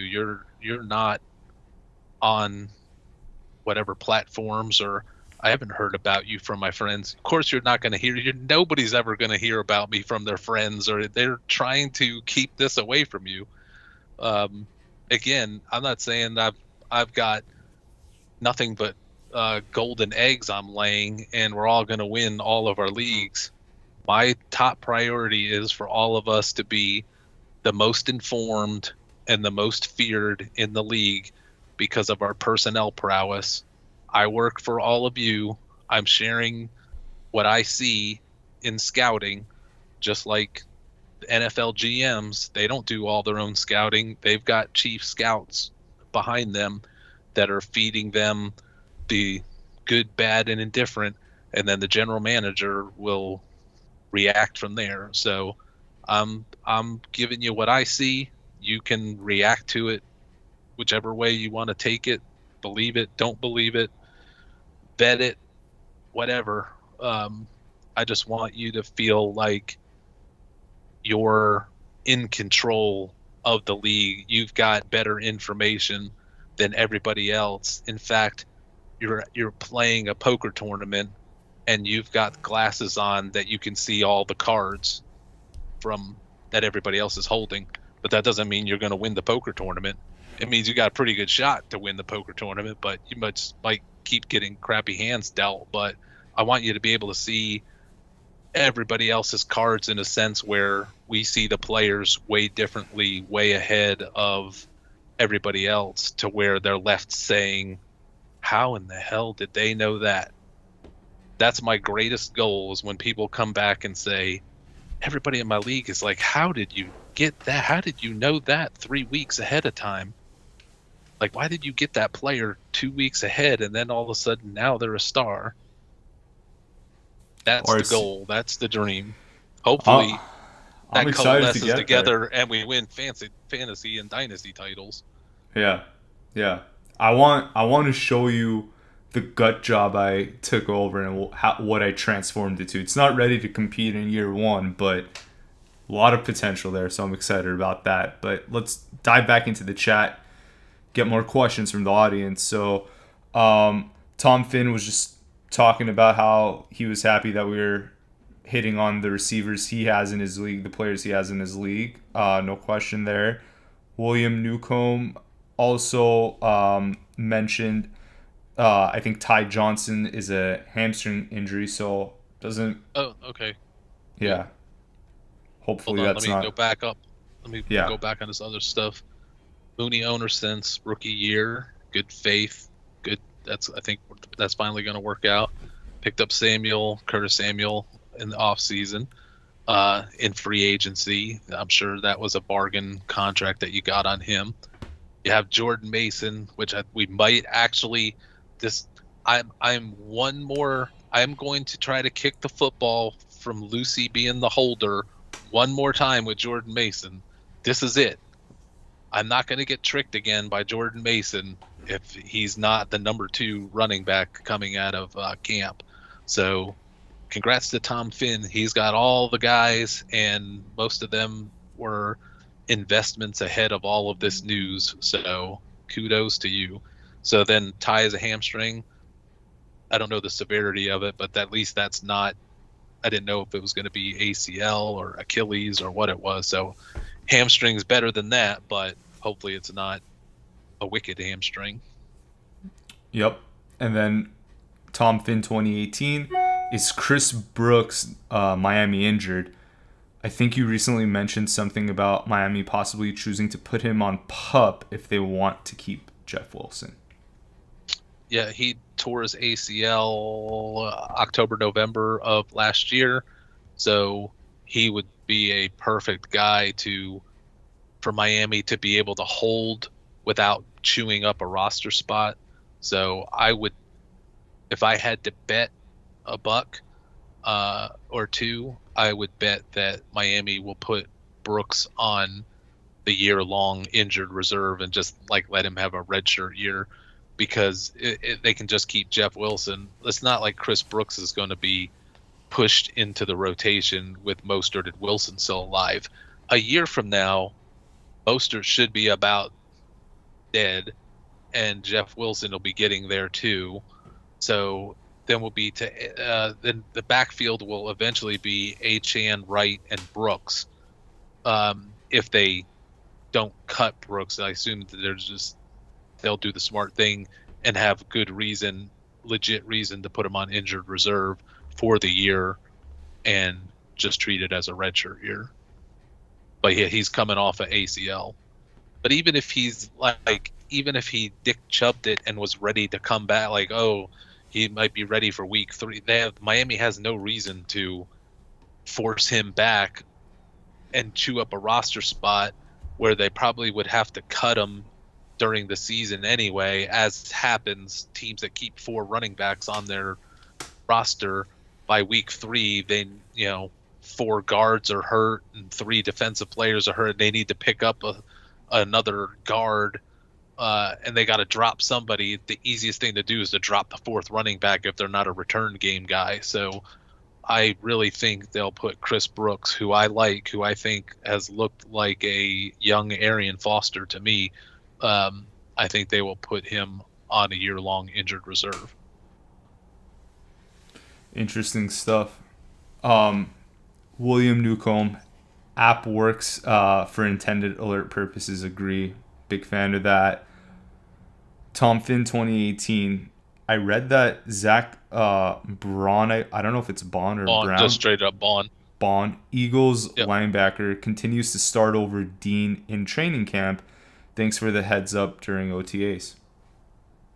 That is happening, and that hasn't changed, and I am shocked because Baum was brought in as kind of like an outside linebacker, edge rusher type, and now he's working the interior, and he's working next to Devin White, who I don't know what kind of juice he has left. So I don't know how Bond looks as an interior linebacker. That's when we have the first Eagles game. That's going to be one of the things I'm going to be looking at right away is how does he look on the inside? He may be an amazing inside linebacker. He may have been just an okay outside linebacker and then becomes an amazing inside linebacker like who was that guy that moved to the middle for Cleveland and we had it ahead of time and he had like 7 million tackles in a breakout year, but he was just a random outside linebacker that was kind of an edge in college. And then I think his second year in the offseason, they moved him to middle linebacker and he went bananas with tackles and then ended up being a middle linebacker in the league for 5-6 years before getting hurt out. I can't even think of his name now. Yeah, nothing comes to mind from ERC. It'll hit me about 3:00 in the morning. I'll put out an alert on the app. Wake everybody up. William Newcomb, for what it's worth, I leave the app open and the notifications seem to be most reliable that way. Oh, good. Well, I'm hoping I don't, and I get them regardless. But every so often I'll go through a stretch, and I'm going through it right now, where all of a sudden they don't come through. I think it's my phone issue because I'll check with Ross or somebody else. I'm like, hey, did you just get an alert on whatever? And they're like, yeah. So I think it's to do with my phone. But working with Apple, especially on them not jerking around the app and blocking things and needing updates from developers and all that kind of stuff. What a pain in the butt that is. But it's the best thing we got. Next one, Perp. What is enough to move off of Dontavian Wicks in a trade? And also William Newcomb, I don't know if you saw that. Asked He's if it right. was Joe. He's right. Joe Schobert Yep. was the linebacker. Joe Schobert.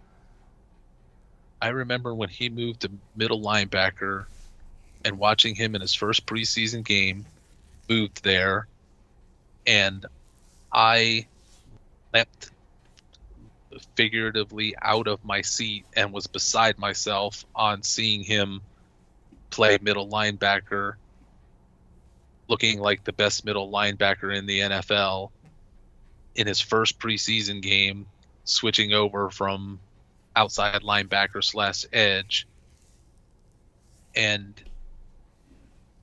me going bananas about it, and everybody going, who the hell's Joe Schobert? And this is just the preseason.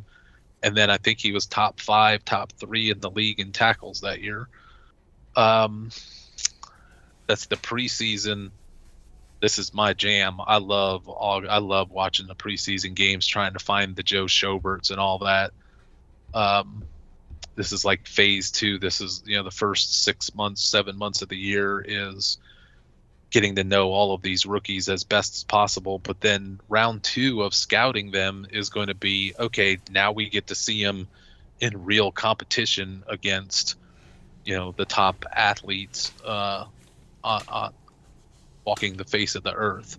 So, and then sometimes their rookie year, they're lost, like Schobert was, and then, the next year they transform their body, they switch positions. Like, the scouting never ends. So all that to say, Dontavian Wicks for Joe Schobert. Dontavian Wicks trade. Dontavian Wicks. Let's see if I can put it in a way that makes sense. I think Dontavian Wicks is a wide receiver 3. He's more talented than that, but because of all the ensemble in Green Bay, you're not getting anything better than a wide receiver 3, with wide receiver 2 and 4 weeks kind of settling in as a wide receiver 3. So if you trade him like a wide receiver 3 and get something comparable in exchange, if you want to do that, I mean, that sets the bar pretty low. But maybe there's a running back 3 that you have hot interest in, or you want to trade Wicks for Curtis Samuel or somebody like that. Like you're wanting to get in on something that's maybe similarly valued, or maybe Wicks is even more valued, but you really want in on. I'm just picking Curtis Samuel out as a potential example without thinking a whole lot about it. But the perfect world is that all this Dontavian Wicks talk from the coaches, from Jordan Love and all that, has some people thinking they're going to cleverly get Green Bay's top emerging wide receiver from you, and they might be willing to pay wide receiver 2.2, wide receiver 2.5. I don't think you'll get full wide receiver 2 value, but you can certainly try, and you can certainly hold up the, hey, he's going to be the number 1 wide receiver for Green Bay. Even Jordan Love and his coaches are saying it. I think they know. All they say is that he's going to have a great season, but they were saying that last year too, and he's just not going to get the target levels because Dobbs is good and Reed is good and Watson is good and Musgrave is good and the running backs are good. So Wicks to me is just, he's going to be the number 4 wide receiver on that team. They're going to rotate him in and out a lot, so he's going to get some numbers, but he's never going to be more than a wide receiver 3 with wide receiver 2 and 4 weeks to get to his wide receiver 3. So I'm all for trading him with all of these roto blurbs out there that, Jordan Love says he's going to have a great year, and the coach says how great he is, because I think that's all true. But within that offense, there's no way he's going to be standing tall week to week over all of those guys. Hell, he isn't even going to start for them unless an injury crops up. So I am a trader of Wicks. I'd love to get wide receiver 2 value. I hope I can get wide receiver 2.5 value, that hovering between a wide receiver 2 and 3. But if I can only get wide receiver 3 value, if it's something I really want, then that's just what it's going to have to be. You got to find the secret Dontavian Wicks lover, or you go for a one of your big name players for one of their big name players that you've always wanted, and then you throw Wicks in on top of it to be that extra juice of like, ooh, I'm getting, this is a pretty even exchange of players, but I'm also getting Wicks, when it's you're secretly getting the guy that you want, and you're removing yourself from the name that you're afraid of. I'm just reaching for examples. Like if you have Puka Nacua and you're afraid of what the target flow is going to be, and he's ranked up there so highly, or Drake London or Michael Pittman, the names that we've talked about tonight, and you're like, I wonder if I could get into Amon-Ra St. Brown. I wonder if I could get into Justin Jefferson, or Garrett Wilson if you're so inclined, or AJ Brown if you're so inclined. Like you're going to shoot a little bit higher than the wide receiver that you have, but these wide receivers are respected. So if you go and say, hey, my Drake London for your AJ Brown, it probably gets rejected, sure. But if you say my who did I just use? My Pittman, my London plus Dontavian Wicks for your AJ Brown, for your Garrett Wilson, for your Amon-Ra St. Brown type of thing. And I don't mean to bring Amon-Ra down with the group. Amon-Ra to me may be the best wide receiver you can get, but he's number 5 usually of the big 5 in rankings. So I'm just saying, if you want to stretch and try to go for an Amon-Ra St. Brown with your Drake London, your Michael Pittman especially, you send Pittman with a Wicks and maybe something else, but the Wicks seems like, ooh, this I'm getting Green Bay's secret emerging star, so that'll make up the gap between Amon-Ra and Drake London's going to be the Falcons' I'm going to get 2 great guys for this one guy. So that's the type of way that I'm trying to use Wicks as. Straight up trade is tricky. Having him as kind of a throw-in, as a gap to make up for shooting for something higher on the higher upper shelf, that I think is probably the best way to try to use him. Yep. And I don't think you're losing anything if you send them packing in a trade. I think he's a really good wide receiver. He's in a terrible situation. He is not going to be, he's going to lose value after week 1 or week 2. His peak value might be right now, unless a whole bunch of guys in Green Bay get hurt. It's a really crowded receiving room there. The most crowded. Yeah. William Newcomb, oh Lord, yes, I second that statement about Dynasty drop feeding frenzy. That's the truth. So I'll definitely watch out for that, RC. I established that team. You can worry about that in year 2. Yeah, I don't think anyone really cares right now. Tom Finn, 2018, heading into the 14th year in a very competitive league, 16-0 in 2021, 14-1 in 2022, 15-1 in 2023. He lost last year's championship game by 4 points. Wow, it's a bummer, but I mean that's crazy results. You lost 2 games. Well, I guess you lost. Well, no, the one loss, right, probably includes that championship game. So that's crazy that in 3 years, 2 games. That's nuts. Don't know how long I've been a subscriber. I think either 2014 or 15. It's crazy. Appreciate that so very much. The early days. Yep. It was just a pup back then. Hey, I still remember calls from those days, RC. I've been a follower for a while myself. I think that's around the time when you started spotting Jamal Charles. I believe those were the years. Jamal Charles, and then who was it? He got hurt, and everybody was trying to get into a frenzy of who the guy to get behind him was.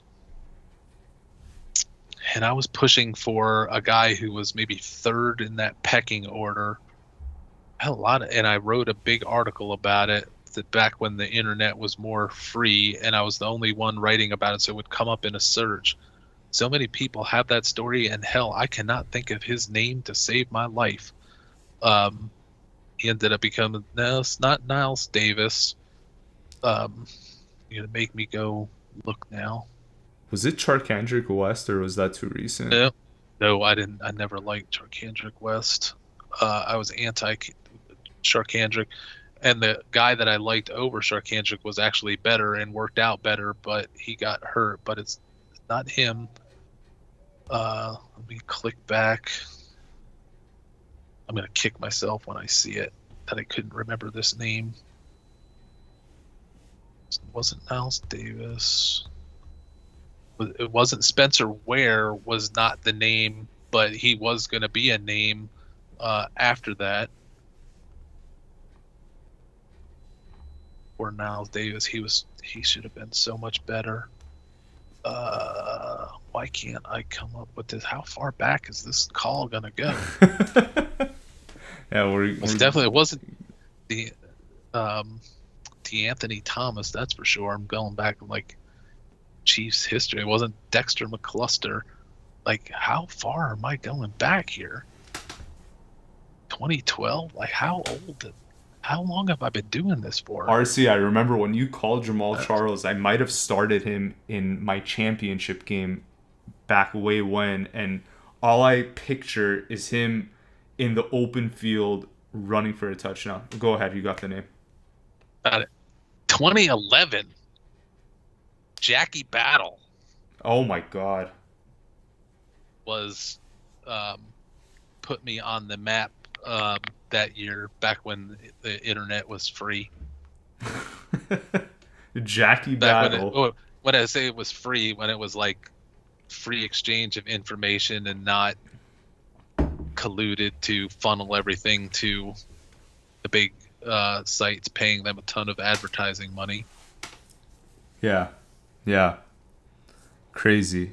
Back when you'd look up the assassination of a president and it would show up in your search when you started typing assassination, it would come up. Not like now where, did you see that? I don't pay attention. I try not to pay attention to any of the current news because it makes me aggravated / it takes me away from football, so I don't want to learn any more names or get any more news. Like I'm the last to know on anything that's going on from now to the end of the year. But I saw, and I only got into this because my axe to grind with Google about the search being open for people to find pertinent stuff that's out there, because you can't find any of my things out there.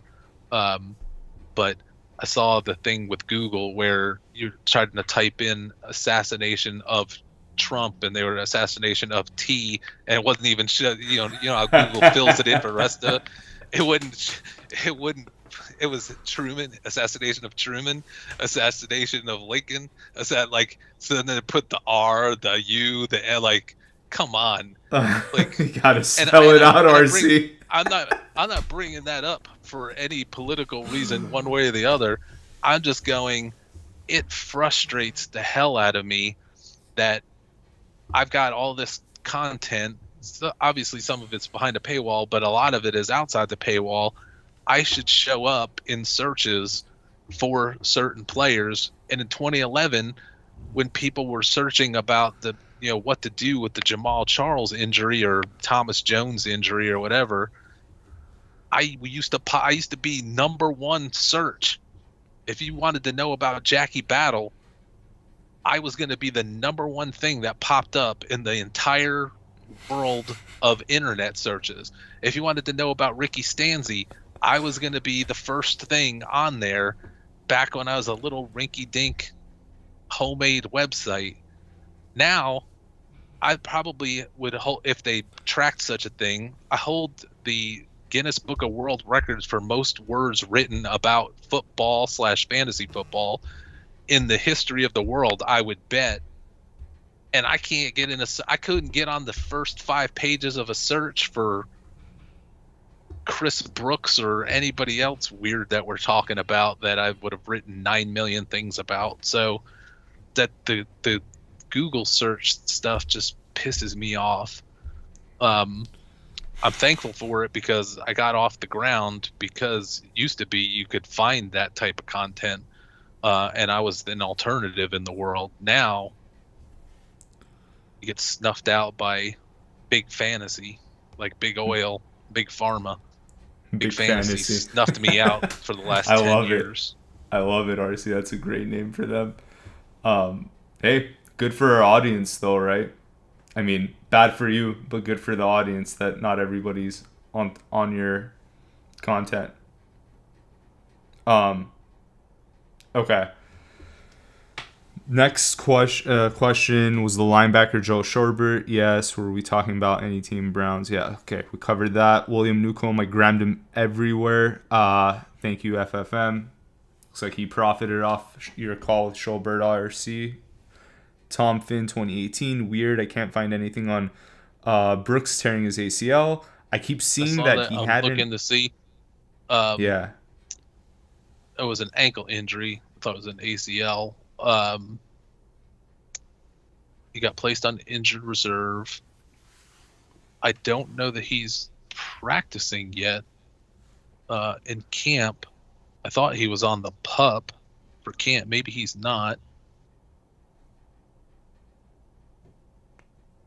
Yeah. I'll have to look more into that, but I thought he was coming off a pretty bad injury that they'll be able to duck him. And even if it was a bad ankle injury, they can duck him into injured reserve to hide him. A lot of teams play games with that to try to redshirt and hide young players on it.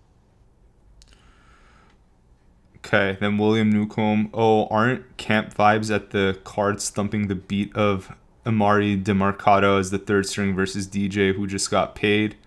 reckon this is a charade in order for the team to trade/sell this guy. RC, what do you think about that? I have thought all along that DeMercado would be the number 3, but they paid a lot of money to DJ Dallas for I don't know why. When they had Connor and they drafted a running back highly, so they assumedly were going to draft a running back. So why they gave all that money to DJ Dallas, I don't know. So I think DJ Dallas will be the number 3/4 with DeMercado. I know they were trying to push Michael Carter, and Michael Carter's fine, but he's also, his contract will pay him like $4 million because he was like a second or third round pick back in the day. So he's in his last year, I think, of a rookie contract. I think. I just know that whatever they signed him for, he's due for a running back who's not of any note. He's due good money this year, while the other guys are like DeMercado. It's a pittance. He's an undrafted free agent. So I can't see Carter coming out of that. But they put money into DJ Dallas, so they can easily cut Carter. There's no cost. Like if they gave DJ Dallas decent money and guarantees, Michael Carter's not due any guarantee, so they could just cut him and it not really cost him anything. So either DJ Dallas or DeMercado, I think, are going to be the 3-4, but neither are going to matter because it's all going to be about Benson at some point. Okay. Then last question, RC, from Evan. After some post-draft enthusiasm, the hype on Kamani Vidal seems to have died down. There have been 0 reports out of training camp or OTAs on this guy. Where does RC stand on Kamani Vidal's bell cow chances? I'll continue the question because it's related. The coaching staff has repeatedly reaffirmed Gus as the bell cow, and now even J.K. Dobbins is getting steam. Any love for Vidal, RC?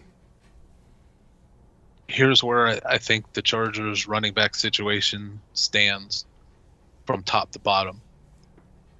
Gus Edwards is going to be the bell cow. He was the first move that they made when the new staff came in. Greg Roman is the offensive coordinator. He had both Gus and JK in Baltimore. So when Jim Harbaugh, known run game guy, goes and gets a run game offensive coordinator, and the first moves that they make is to give decent money to Gus Edwards and then say, this is our bell cow, I'm going to believe that that's their bell cow. Now, if J.K. Dobbins can get back to what he was, it's going to be more of a split because J.K. Dobbins was a talented running back. But none of us knows what condition he's in after the last 2 years of terrible injury situations. Somebody ought to tell that guy about stem cells because he just keeps getting hurt, having to have resurgeries on things that don't heal right. But if he's back 100%, which is possible, and I know he just got hurt again, but I don't know that it's anything. I think it's just like a day-to-day thing. Dobbins is the number 2 unless he really blows it. And none of us are going to know what this split is, whether it's 50-50, 75-25. Nobody's going to know till we get a gawk at what J.K. Dobbins looks like in the preseason because we haven't seen him for 2 years. So, but he's going to be the number 2 until he proves that he isn't. And so far, everybody seems to think he's back moving like he used to. So if that's true, he's going to be the number 2 or 1B to Gus's 1A. But Gus is the bet for the lead. Dobbins the bet for the number 2. Behind that, waiting for Dobbins to get hurt again, the current number 3 is Jared Patterson, undrafted free agent via the Commanders. via Buffalo in college, via scoring 1 million touchdowns in college. Really great college player. Looked pretty good to me when he got a chance to be in games for Washington, but he's not allowed to succeed because he's an undrafted free agent. Then they cut him, and the Chargers pick him up, and he's working currently as the number 3 back. The number 4 back right now is a battle between Vidal and Isaiah Spiller. The running back coach has come out and said very nice things about Spiller after OTAs, which is something but not anything, or not everything, but it's something. Vidal, I'm hearing nothing on, like you say. It's like he doesn't even exist. And I think part of the reason we're hearing he doesn't exist, we can ascertain from the fact that Jared Patterson's working as the number 3, that things aren't going well right now for Vidal. Now, it's early. He's a rookie. I'll give him some grace, but you would think if there was something hot there, he would already be ahead of Jared Patterson, or you would be hearing things. They could be just giving respect to Jared Patterson because he is a third or fourth year player and Vidal's a rookie, but they're not giving that same luxury to Isaiah Spiller, who's been in the league for a couple of years now too. So I think it's Patterson number 3, Vidal, Spiller fighting for number 4. I think it's entirely possible that Vidal will be put on the practice squad as it is that he makes the 53-man roster right now. I mean, he's a 6th-round draft pick. So, and he's a 6th-round draft pick that, like when Isaiah Pacheco was a 7th-round draft pick, when we got to training camp, you couldn't open up the internet without seeing another report about how Pacheco's working with the ones. This Pacheco kid is looking good, and you don't hear squat about Vidal. So when I see Patterson working over him and I don't hear anything about him one way or the other, I'm going to assume he's on the bubble of even making the team. My scouting take on Vidal is he's fine. If they're forced to use him, he's pretty good. But we're not. 2 years from now, we're not going to be going, oh man, the Chargers and being led by Vidal. This is like Isaiah Pacheco 2.0. Look at this guy. I just don't see him as that guy.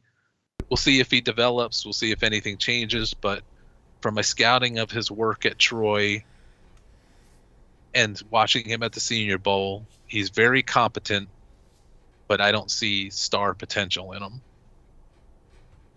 Really good notes, RC.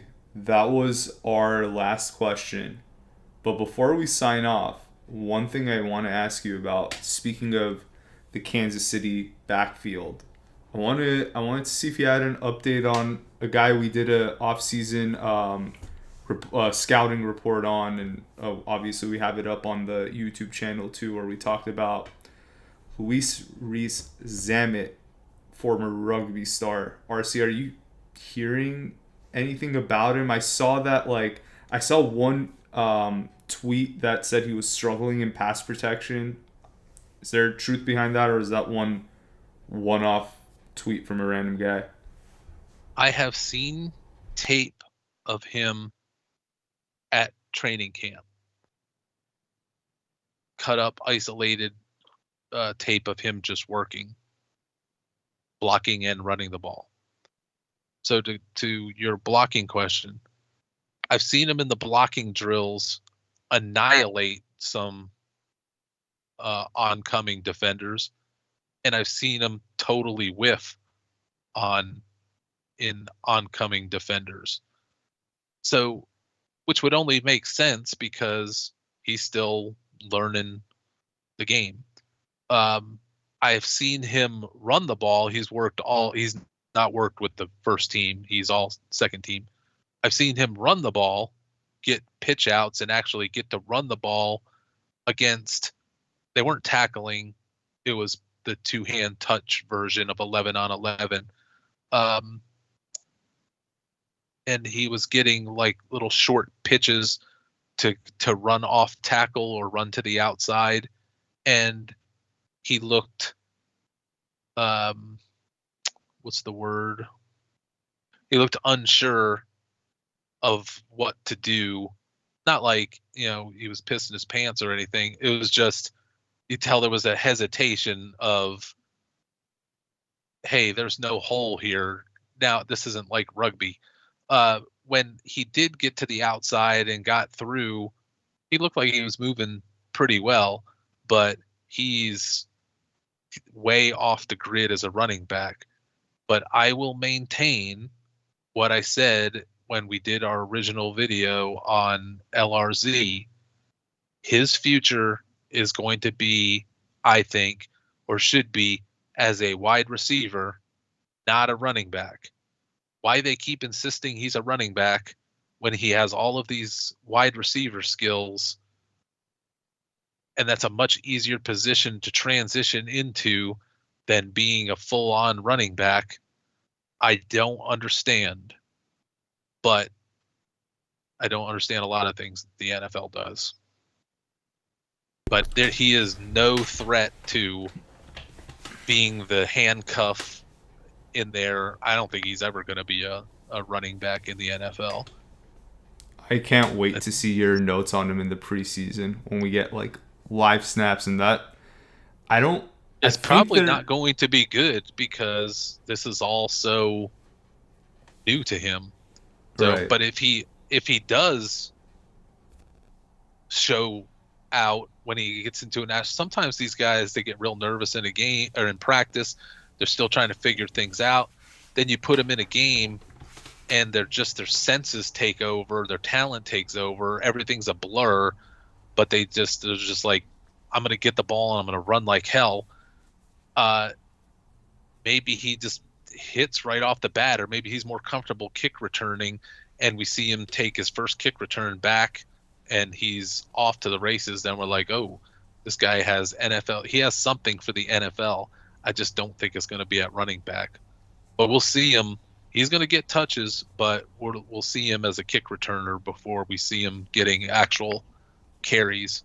He'll probably be one of the first ones taking the kick returns back, and he'll probably be the last one in at running back in the fourth quarter of their preseason game. Okay, couple more comments after I asked my last question. Evan, Pacheco is Vidal's best comparable player on Player Profiler. Good stuff, RC. And then I'm not going to comment on that. Yeah, I didn't think you would. Tom Finn 2018. Well, the good news is that Chris Brooks is a full participant in training camps. The bad news is that he lost a fumble and dropped a pass on the second day. Yeah, I have not heard much. Nobody has said to me Brooks is looking good or bad. And with the lack of news, I swore he was out with a injury that was going to keep him out, potentially missing the first part of the season. But obviously he is back, and obviously it is not going well. So they can still put him on a year-long injured reserve, saying we've seen him in practices. His ankle is, he says his ankle hurts and all of that. He may need to have a cleanup surgery. We got to make a decision. So they got all the excuses. You just can't take a guy that's completely healthy and has no injuries happen in the last, 6 months to year of note and put him on the injured reserve to hide him. Although I think Bill Belichick has done that a number of times. You have to have some excuse to be able to put him on there, and Brooks has an excuse if Miami wants to do that. Awesome. Well, RC, I think that wraps it up for tonight. Thank you, everybody, for tuning in. Go to RC's website, ffmetrics.com. We're probably going to make Tuesday our main day, not only throughout the offseason, but during the regular season as well, for waiver wire advice and whatnot throughout the season. This Thursday, August 1st, we get football back. Hall of Fame game. Doesn't sound like any of the major rookies are starting. I don't think Caleb Williams is going to play, but still, football is back. I'm pumped. The following week, we'll get more preseason games, so excited to see where that goes. RC, any last comments before we sign off? I'll be so excited about the first Hall of Fame game and not crowded out by all of the other games going on around it. So it's just this one solo game. You don't even have to watch the Hall of Fame game because it's so boring. I will write you a mini novel the next day about the Hall of Fame game because I'll be so amped because it's the only thing that I have game-wise to do. It'll be the first report of the new season and no other games where I have to hurry this along and watch and scout and write the next game. So it's the one game, so I'm going to write the hell out of it. And that'll probably be 3,000 to 5,000 words, half of those about the players and the scouting of the rookies and all of that. The other half, me going ballistic of how stupid the whole Hall of Fame thing is and the interviews on the sidelines that are so dumb. And I can't stand any of the Hall of Fame stuff. So if you love it, I apologize, but it's the Hall of Fame stuff is not my jam. Fair enough. I'm just excited that football is going to be on TV, so I don't care what it is. The preseason games with no-name players is my jam. I don't want the best players in the history of the game being interviewed on the sidelines, taking away my enjoyment of watching a bunch of guys who are going to be cut in 3 weeks play football to see if I can find somebody find the needle in a haystack. So get out of here with all that sideline interviewing stuff and all the Hall of Fame talk.